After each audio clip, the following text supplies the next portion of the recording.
about that transition from being in a mainstream religion to being in a relationship with spirit. So I am here with my beautiful soul sisters, Deb Goldberg and Terry Angel. Thank you, ladies, both for being here. Absolutely. Hello, everyone. Hi, everyone. Nice to see you. Nice to be here with the three of us. I know. Yes, I love it. It feels good, doesn't it? It feels so great to have your face back here with us. Thank you. So we have spoken about religion together so many times, but I don't think we've really brought it forward as a concept here with Enlightened World Network. And it was brought to me, Archangel Michael, I love how he brings up topics for shows. But this topic, I was talking with Marsha Martin, who we all know is one of our meditators for a meditation a day.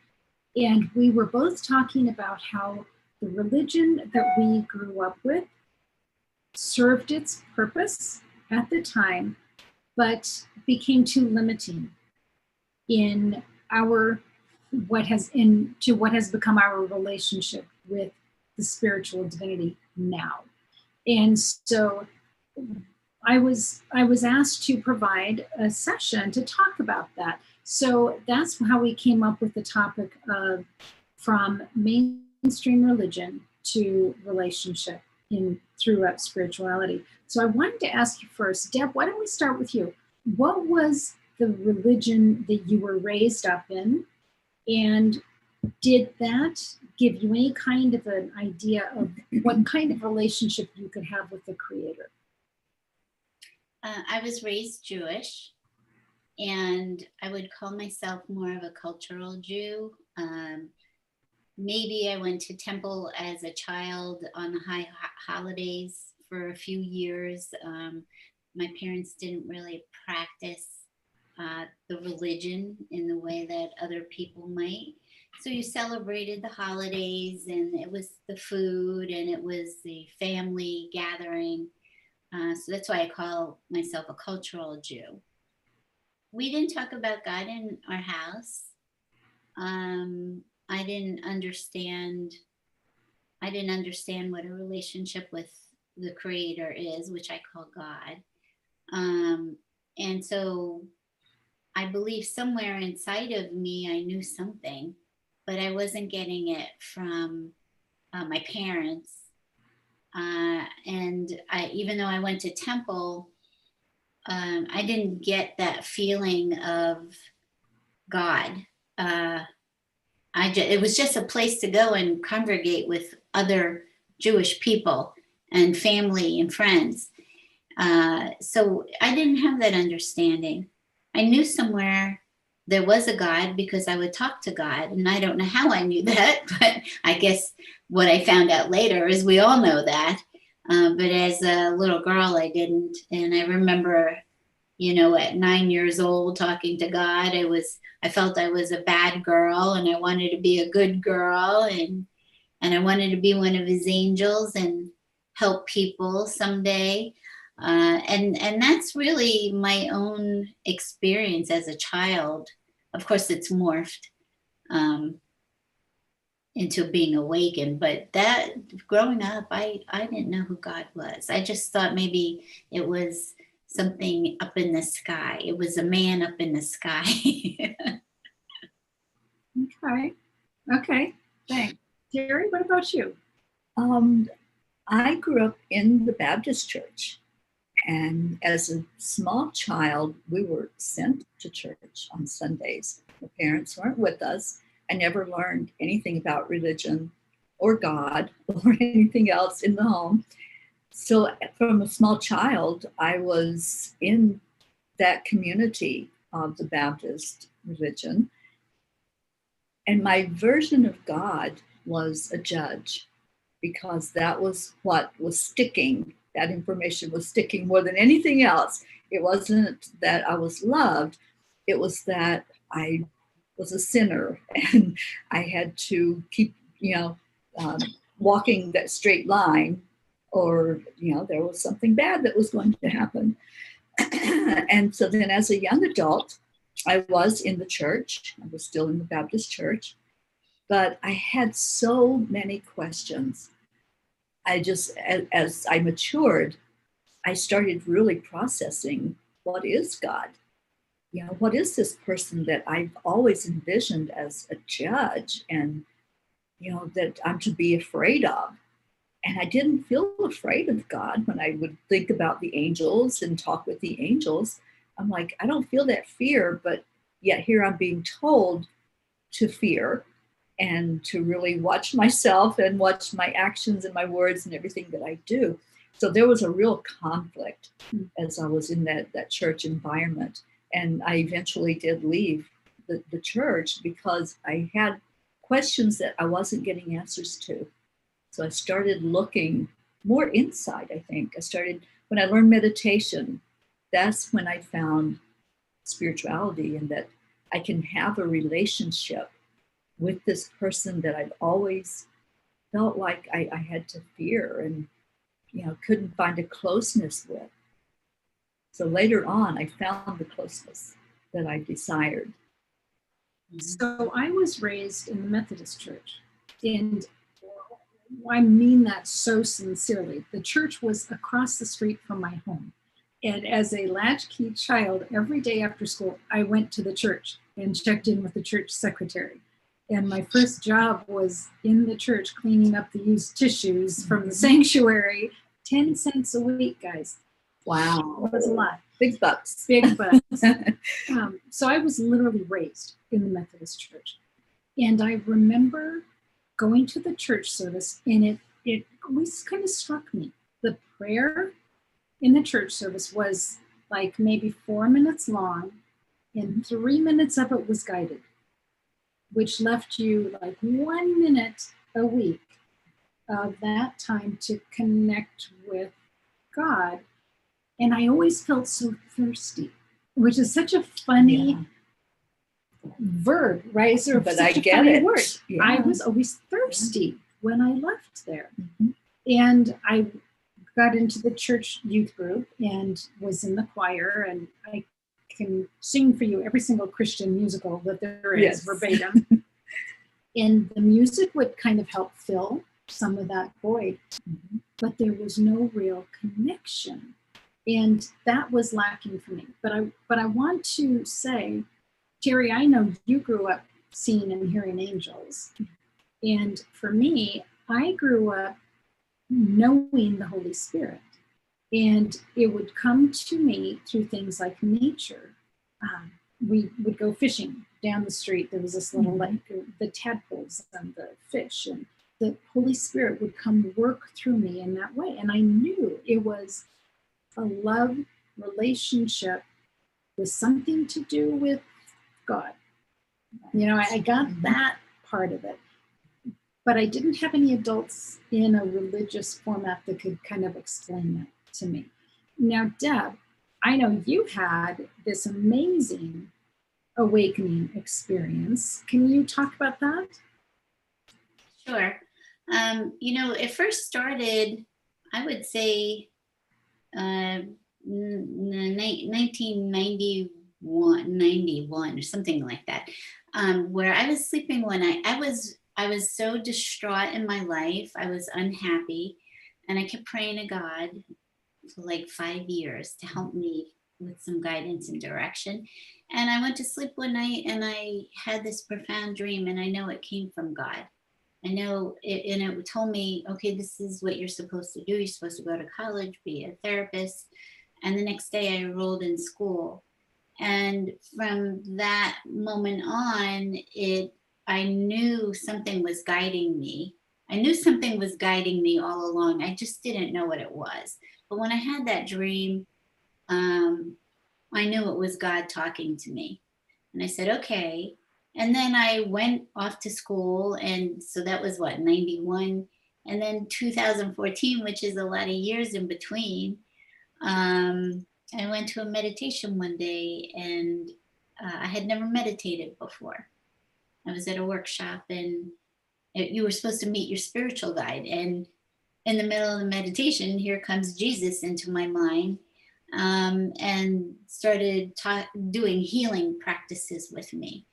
And then I learned that I could see and talk with him, and it just turned into this absolutely beautiful relationship. And within 2 months, I was hearing and seeing God and getting dictated to from both of them, messages, books, it just was such profound love.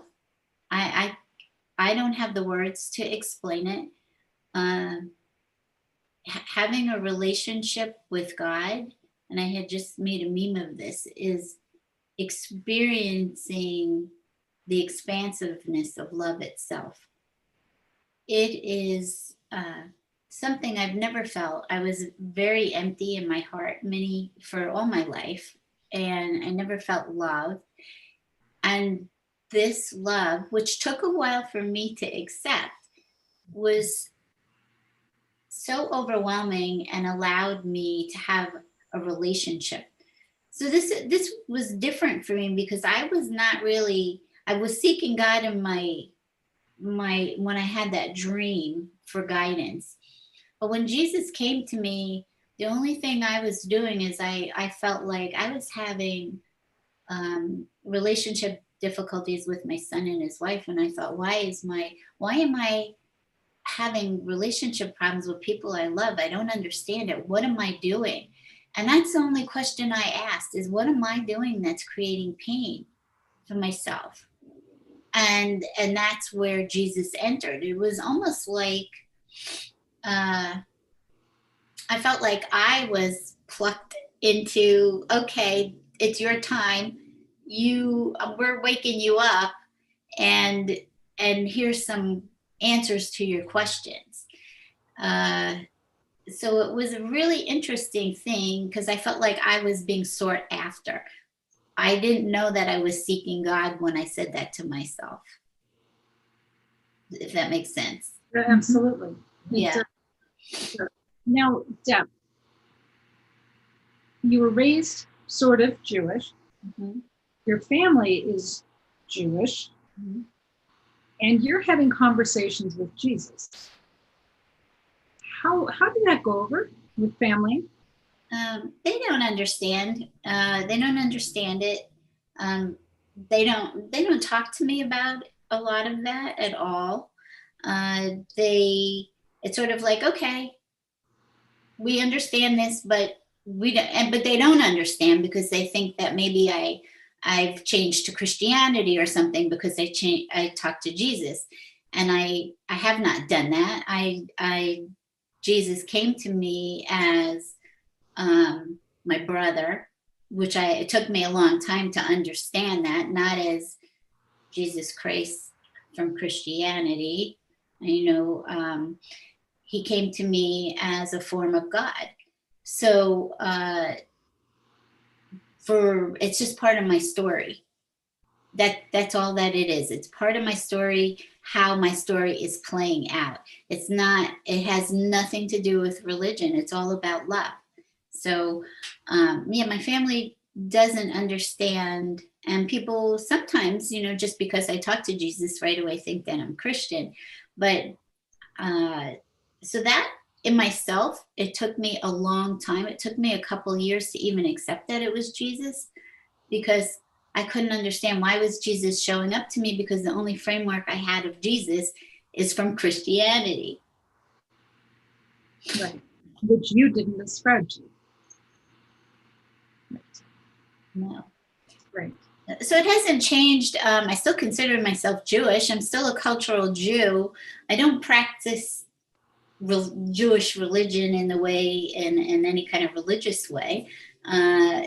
But I feel more it's a religion of love, of understanding love itself, of that's what God is.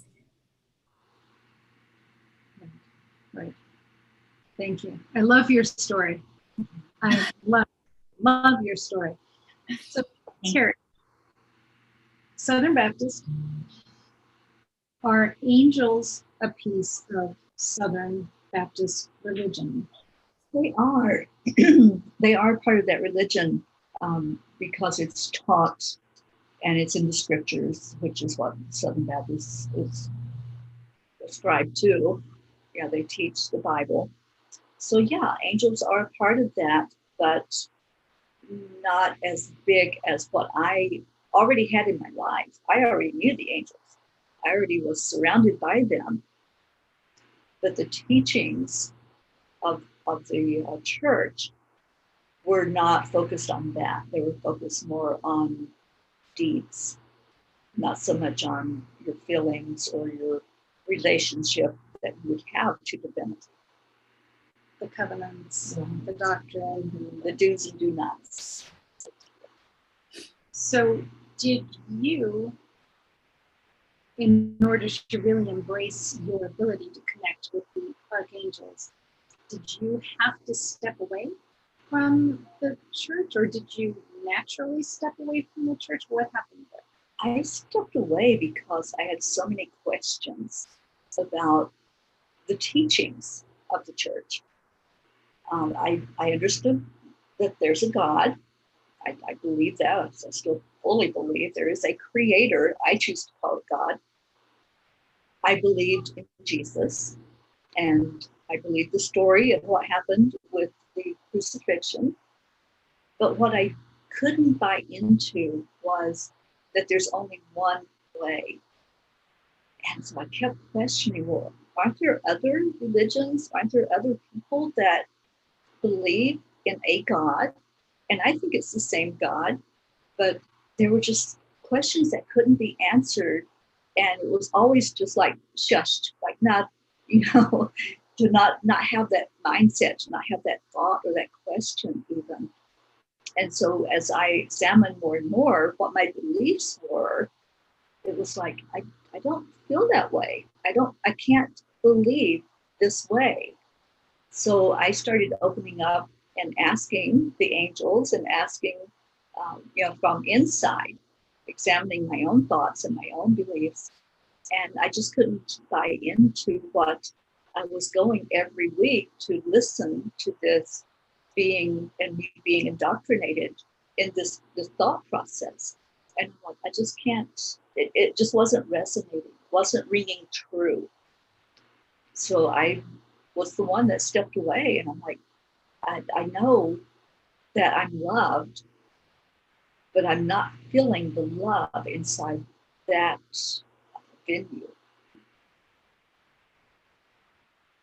For me, I see being Methodist is really benign.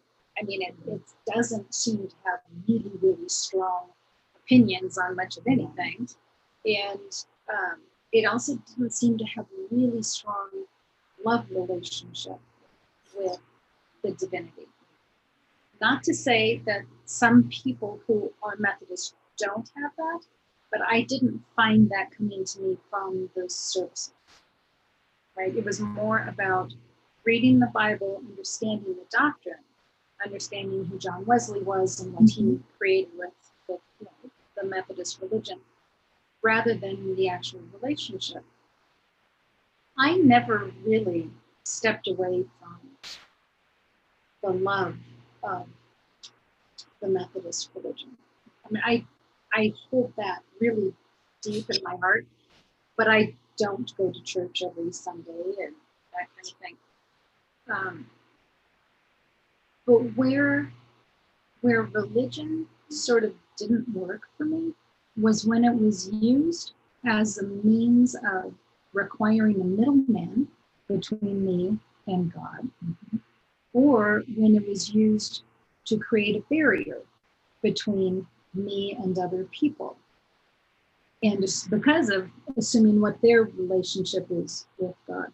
And that's kind of where I have to leave religion off to the side.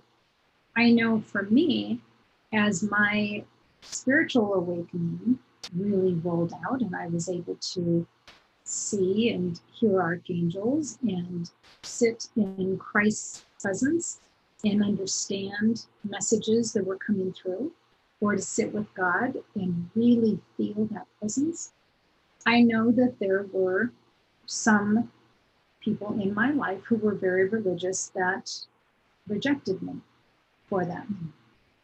And that was really hurtful. But I think it also showed me what my relationship wasn't with them in the first place. That could cause a break in a relationship really showed me that really wasn't the relationship I thought. So it took me probably 3 years to be able to think, I do love Christ, and I can hear archangels when they talk to me. And that doesn't mean I'm going to hell. That doesn't mean I'm in cahoots with Satan, right? It took me like 3 years. And I feel like now I have blended my religious background with my spirituality. And to me, it is a love relationship. I am so in love with the Creator, with Christ, with Divine Mother, with the archangels. And I'm so glad I got to this place in my life. It just feels so healthy and whole. Deb, any thoughts on any of that? It is such a process, and each one of us are having our own journey about our relationship with God. And as we know, it's really what we're all here to do, is to return home, is to remember who you are. And we're all going to have such a different experience. And I don't think anything has to be exclusive from each other. I see people that are of many faiths that have a beautiful relationship with God and know who they are, and they're conscious and awake, and they still practice their religion. And then there's other people that feel that they have to move away from their religion. But each one, there's no right or wrong, because it's your journey, it's your story. And I think learning that it's okay with whatever anybody is experiencing, and accepting that they can have their own relationship with God. I know that as I talk to people, even though you might feel the love, you might hear different things from God or Jesus or the angels than another person might hear.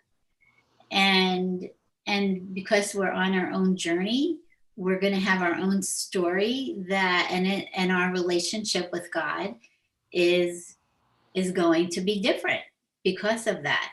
How you hear God. I mean, I believe you hear God in your own voice, your own natural tendencies of who you are. The way you speak, that's the way God's going to speak back to you, because you're one. And so from person to person, it's really interesting to hear the differences, but I don't think religion has to be mutually exclusive. I don't think it's taught enough from all religions how to actually have a relationship with God, with love, because I think it gets left out, and doctrine sometimes takes over.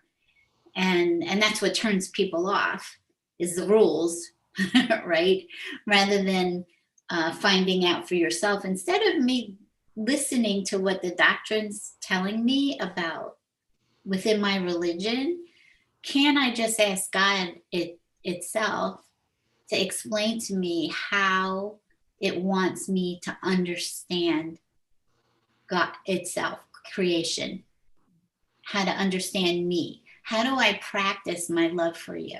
And the only thing that I ever hear is be happy, be joyful, because in your happiness, you are, and you're happy because you know that you're loved and protected, and that there's guidance for you all the time, that you're not here by yourself, you're never separate, that you're one being. Really what you're doing is finding your own self. You're finding God, you're finding your own self. So if you can ask God, how do you want me to interpret? How do you want me to worship, praise? What does that look like? I need you to tell me that versus some doctrine that doesn't feel right to me. Or can it be more expansive than what I'm reading or being taught?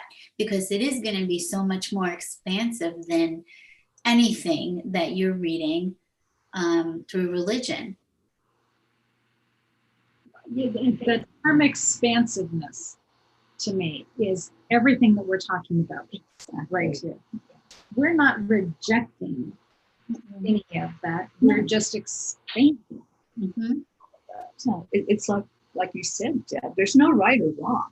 Mm-hmm. It's just when we start to understand what God is and understand that we can have that relationship on our own. We don't have to have somebody say, this is how you do it. Mm-hmm. We can communicate with God on our own. And like you said, ask those questions. You know, what is my purpose in life? What am I supposed to do with the information that I know from that spiritual relationship that I have with the Creator? What am I supposed to do with that? Mm-hmm. You know, is it just for me, for guidance for my life? Am I supposed to shine a light out so other people can see that they can have that inner happiness and inner joy and peace? So it is a personal matter, I think, between us and God about how we live our lives and how we worship, or you know, just the way that our life is dealt with on a day-to-day basis. Mm-hmm. So thank you for your words. I'm so glad you're here today and sharing your beautiful light with us. Thank you. And I think what's wonderful is we've all had 3 different experiences. Mm-hmm. And so it really brings light to other people to know that they can have their own. It doesn't have to look like anybody else's. Yeah. And Maria, who's watching with us, said, pray. And that's great. I'm so glad you brought that up, because something that I was hearing was to talk about intercession. Mm-hmm. Now, intercession, as I understood it from the Methodist Church, was bringing somebody else in prayer. And I didn't really know how to do that. But during this last year or year and a half, I've really been shown how to bring someone else to prayer, in prayer, as a spiritual being. And it's been a beautiful experience.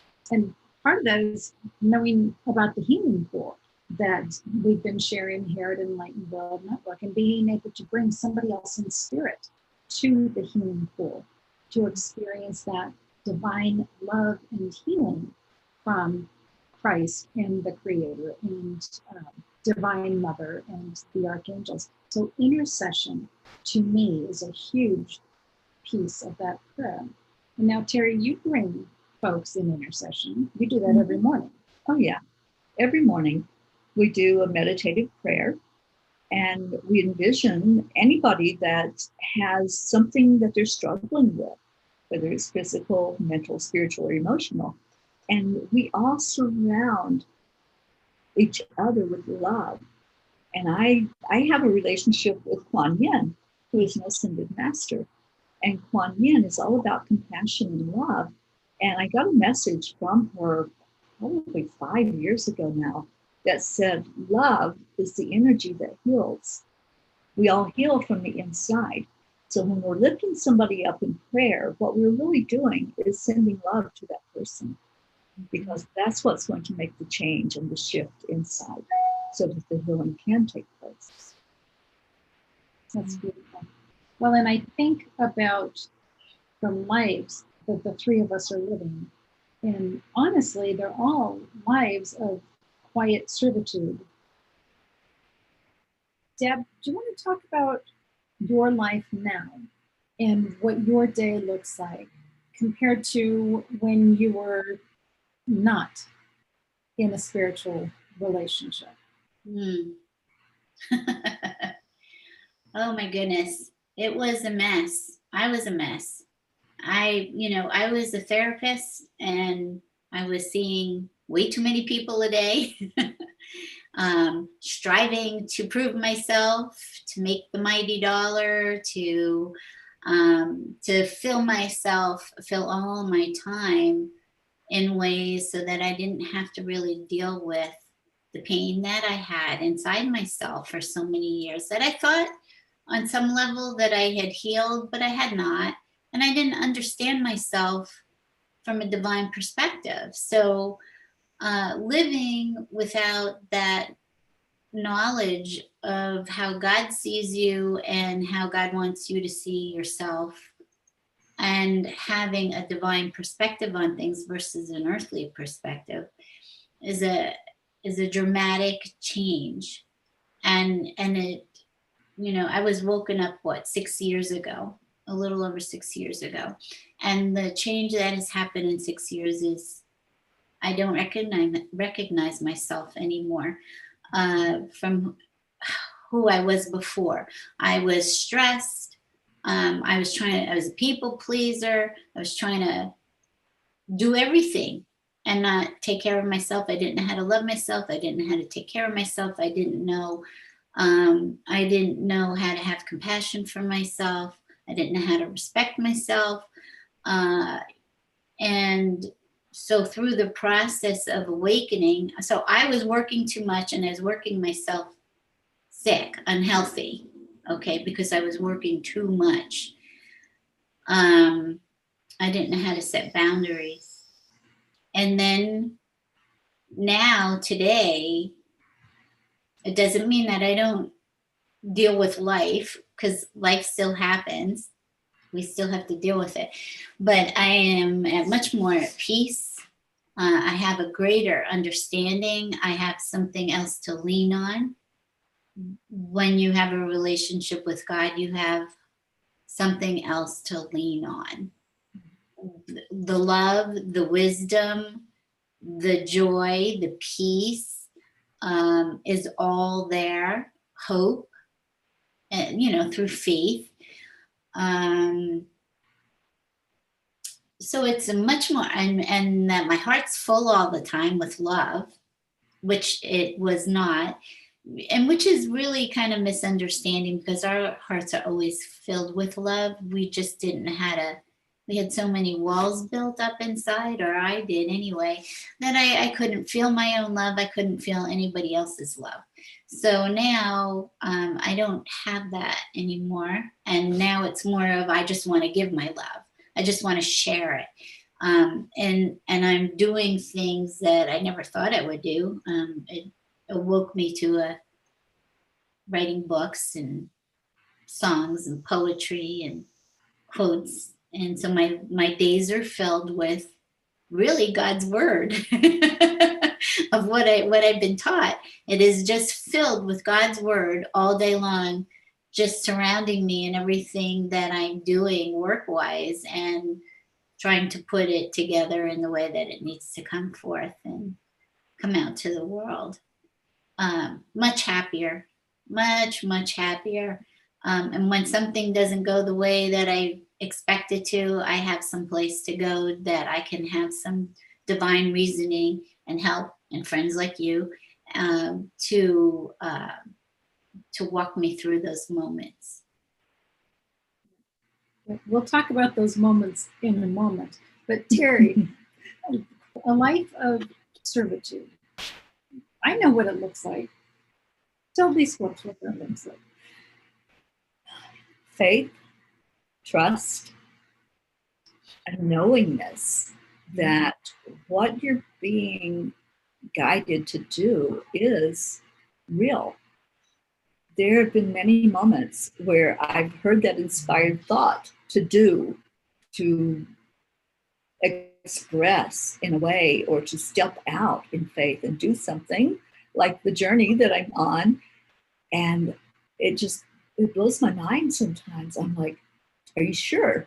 I'll question. My human part of me questions, are you sure that I'm supposed to do this? Are you sure that this is what I'm hearing?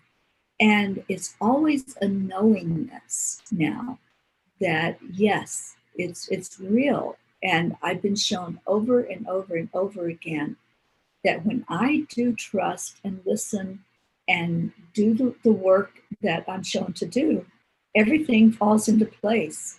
Everything works smoothly, and I get confirmation after confirmation. I get the messages from people who are touched, people who receive miracles in their life because there was a word spoken, or there was love that was given, or just some guidance that was given. So for me, it's all about the trusting and believing and just keeping on putting one foot in front of the other and knowing when to distinguish between what I want to do and what I know Spirit wants me to do. So there's many times that I butted heads with my angels. There's many times when I've looked at them and going, are you sure about this? Because one of the things that they've guided me on is this journey that I'm on, and it involves travel. And I just said, do you all not know that we're in a pandemic? Like, what are you thinking? But it was the perfect timing. And if I had looked at it from a strictly human viewpoint, I would have sat still. I would not have listened to their nudging, and miracles would not have taken place that have taken place along this journey. So being in servitude is listening. It's listening and trusting and knowing when it's time to go and it's time to stay, and knowing which direction, because they'll show you. They will show you so clearly if you're open to it. And if you're willing, that's the part. We all have free will. So I could say no at any point. No, I'm not going to do that. Just like Deb, you could say no, I'm not going to write that book. I'm not going to write that song. What are you thinking? But if we listen in our hearts, then we know that it is the guidance we're getting from Spirit in whatever form, whether that's Christ, the angels, or spirit guides, whatever it might be. And I love it. Well, and as I have been able to view Terry's servitude for the last 2 months, she's really putting her own desires sort of at bay and making the angels' agenda her own. And I see it hour after hour. Yeah. That's beautiful. Yeah, it's not about me. And I think that's when we go into what our mission and our purpose is, it's really not about anything about us. It's about shining that light. And that's what we're here to do. We're here for such a time as this, when everything looks like it's chaotic, everything looks like it's falling apart. We're here to be that rock and to shine that light out. We chose this. Well, in 2020, as we all know, has been a fascinating time for all of us to be here. And I have been so honored to be walking through 2020 with Deb and with Terry, because we would come together every week and sit with the divinity and just get not only next steps, what should we be doing, but also what's a new perspective on this. And we're all here in body. We all here experiencing the same things that you all are experiencing, but feeling guided to see it from a particular vantage. Do you guys want to share anything about that different perspective of having the guidance of the divine beings to kind of give us a different perspective?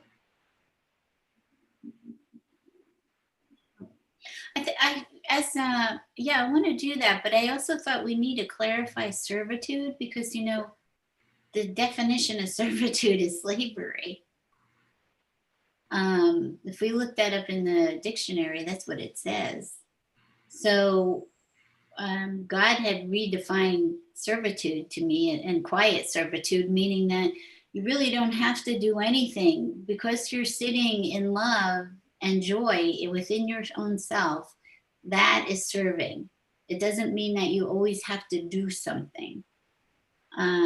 So when you can access and connect with the source of your life, that's quiet servitude. When you're sitting in prayer, when you're meditating, when you're just in a state of joy and happy, is quiet servitude. So I just wanted to say that, because that word really is defined in the dictionary as something totally different. And this is not slavery. Yes. And so, and you know, you're talking about, now, Ruth, you're asking, you know, what is it like? What's the perspective? What's it like to be guided from the divine and putting yourself aside and do what you're asked to do, see things in the divine perspective. And that's not slavery. That's not. Right. But I have to tell you that part of my process, and this was probably maybe 3 years in, when I realized that, you know, that I have this story that needs to just keep unfolding, and it's already been written and it's already been done, and I just need to go through whatever. And I got real close to getting glimpses of my ego, because I started to feel like, well, I don't like what is before me. I don't like what I'm hearing. I don't like all these different perspectives. And not so much of what I was getting from Jesus, but how other people understood what life was, which was their own reality, which is their own movie, which is perfect. But I really felt like, well, I don't want to be a puppet. I don't want to be a puppet. And that's our ego talking. And I was telling somebody one time that all of these feelings and thoughts were coming up, that I'm a puppet. That's all that I am. I'm a puppet in a costume. And she said, well, what's wrong with being a puppet for God? And it just completely shifted me out of being an ego consciousness and allowing my ego to define what it was like being a puppet, when you're not a puppet. It's just, that's the way that my ego was looking. That's the difference in perspective. Right. That's a difference in perspective. So having God define, or whoever you, whatever you call the creator, and guide you, and know that you're here from a much higher purpose than what you think you are. And that it's already planned out, and you have to be at point A and be at point B and be at point C, and you don't know what those A, B's, and C's are. You don't know what your story is. You don't know how it's going to unfold or when. And it's really a process of trusting and wanting to serve. And I ask every day, you know, how can I serve you? And I hear, I just want you to be happy. That's it. I just want you to be happy. And whatever you're doing, just be happy that you have this amazing life, been given this amazing life to enjoy and have fun and experience things, like have an adventure. This is an adventure. Your life is a journey of adventure, and you don't know the twists and turns and what's going to happen.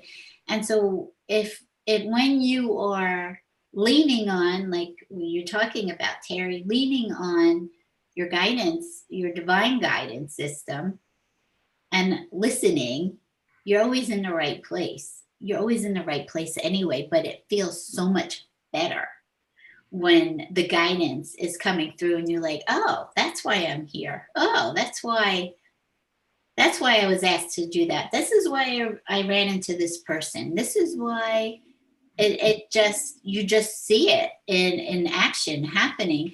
And that's what we call synchronicity, right? That you think that everything turned out exactly perfect. Everything's turning out exactly perfectly, whether you're listening or not, because you're still being guided. Whether you're listening or not, you're still being guided. And I love that, Deb. And we see the confirmations. Mm-hmm. And we know when we see those confirmations, we know we're in alignment with exactly where we're supposed to be. So I love that. And yeah, perspective. It was Dr. Wayne Dyer that brought out the thought that when we change the way we look at things, the things we look at change. Well, it's us that's doing the changing. Mm-hmm. It's us saying, okay, I can accept that. I can align with that. And like our dear friend Marietta always says, accept, align, allow. Mm-hmm. And when we follow that, when we don't fight what it is that our gut's telling us something, and we start resisting that. No, I can't do that. I'm not worthy to do that. I'm not good enough to do that. There's other people that will step up and do that. Then that's when we start getting out of alignment, and we start feeling the resistance is taking us to a doubting place, an insecure place. But when we allow the thought in and accept, okay, that's for me. That message is for me. I'm supposed to listen to this. Then everything starts to flow, and we get into the flow. And it's in that flow that miracles happen. Things that wouldn't have show up. The people show up that are supposed to be there. Mm-hmm. You're in the place that you're supposed to be in, like you were saying. I had no idea why I was still here in Colorado. I thought, okay, I'm supposed to just come in, do what I'm supposed to do here, and then leave and go to the next place. And then they showed me the reason that I was here and the purpose for still being in this place long after I thought, my human self thought, I should be gone. Mm-hmm. It's when we listen, that's the faith I'm talking about. That's the trust that I say, okay, I don't see it. I'm not seeing it clearly, but I'm hearing. I'm supposed to be here. Mm-hmm. So here I am. And then all of a sudden the confirmations come. Mm-hmm. And you see the purpose behind what put you where you're supposed to be. So perspective, yeah, it's just opening. It's open-mindedness, not fighting it. I think it's Abraham that says when you're struggling so hard to row that boat upstream, then you're not in alignment with where you're supposed to be, and just let that boat flow freely without you taking the reins. Then you're going to see the miracles, and you're going to relax and have fun. Life should be fun. We should be having adventures and laughter and all of the good feelings that come in with living this human experience. So that's my take on perspective, is open up and allow it. Allow the blessings. Well, and I'm smiling that the laptop is needing to be charged. I know, I see that. Because as I grabbed the charger, the word that came to me was recharge. And that's so much of what that perspective piece is. It's sitting with spirit and being recharged. Because if we are only putting out the energy that's in us, we're going to get depleted really quick. Yeah, really quick. So I love this conversation. Last question that I have for the two of you. And hi, Marietta, by the way, she heard her name and came on. This happens so much. If I could just share, it's like manifesting, right? So I will think about a person, or they'll say their name, like I just spoke about her, and then all of a sudden, there they are. And we manifest with holding that energy inside. I love that. Yeah, that's fun. And good morning, Marietta. We love you. So last question for the two of you. If somebody is watching and they're not sure how they can develop a loving relationship with the Creator or with their higher self or other divine beings that they're feeling called to, what advice would you give them? And let's start with you, Deb, first.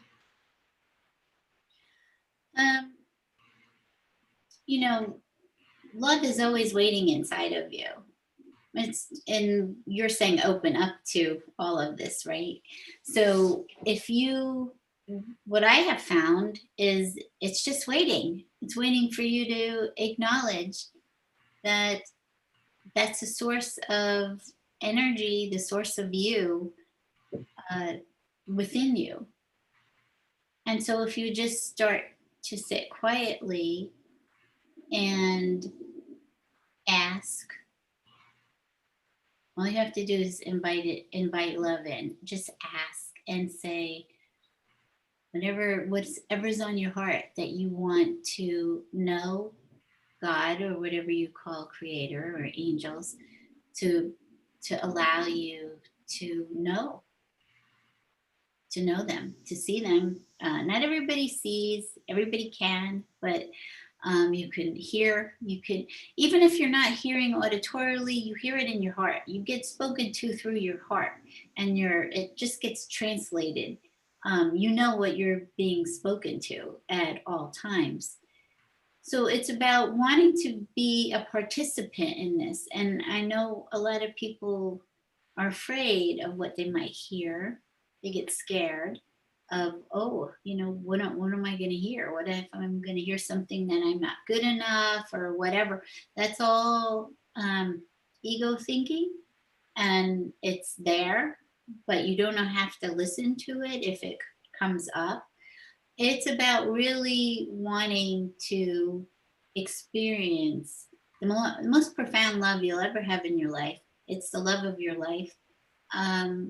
Knowing that you don't have to go anywhere. Now, of course, there's people that help you get there. There's all different ways that people have learned in their own way to help you achieve connecting with God or angels. And so those are opportunities that you can reach out to. But for me, it came through a meditation.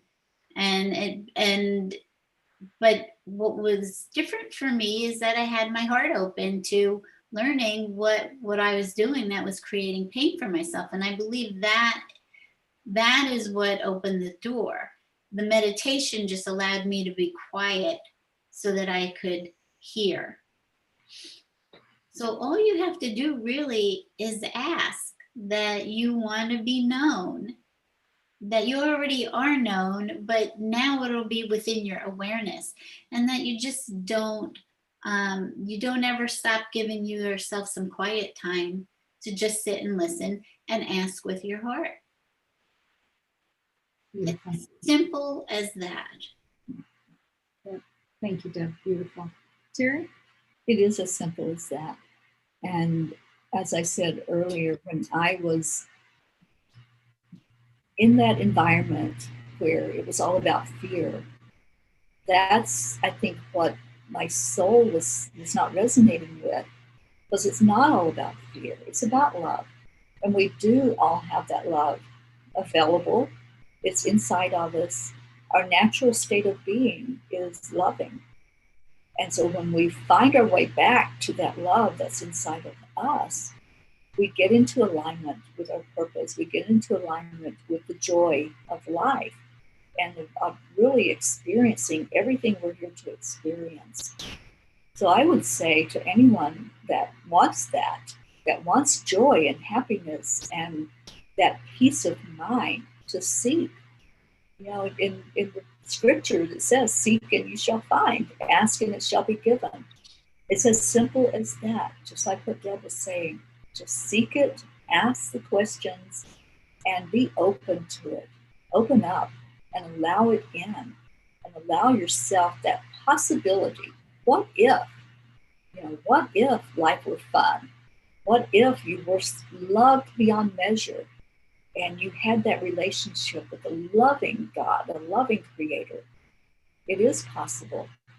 I found it. I think so many of us that are out here on the forefront, shining lights and helping in any way that we can to show people that love. We've all found that it's not a secret. it's really not a secret. It's available to all of us. We are all a spark of the divine. That's where we came from. So going back home into your heart is what's going to help you find that light and find that peace. And a question came in. Thank you, Terry, for that. A question came in. Does it help to be somewhat ritualistic about when you get that time? I know for me, the best time for me to go into prayerful meditation is very first thing in the morning, before I have spoken to anybody, before I read an email, before I look at the news. If I stay in that energy and make a commitment to that time, for me, no matter what time my family gets up, I get up 2 hours before that because I just want that time with me. Now, you don't have to set aside 2 hours. Maybe for you, it's 15 minutes. But for me, it's that sacrosanct time that I know I can sit with the divinity. And I really do believe the divinity knows that's the time to connect with me. And sometimes I'll even do that through dreams. You know, I'll wake up having remembered a dream, and I go into meditation and ask, was I supposed to remember that dream? Is there a message for me there in that dream? So yes, however, that part of it to me is somewhat ritualistic. The words that I say is not. So I don't believe that there's anything more sacred about repeating a particular phrase 10 times. To me, that sometimes is more of a barrier. It's really just open communication. So to me, that's important. And then the last thing that I want to end with, in meditation, I was told, let all that is not love fall away. I just leave you with that for 2021 and as you're processing 2020. And hopefully this conversation has maybe helped you think a little bit how to think outside of the box, how to expand your understanding of relationship with the spiritual divinity. So Deb, thank you so much for being here. Terry, always a pleasure. And everybody who was here with us online, thank you. Thank you for listening in and being part of the Enlightened World Network. So much love to each and every one of you. And take good care. We'll see you soon. God bless.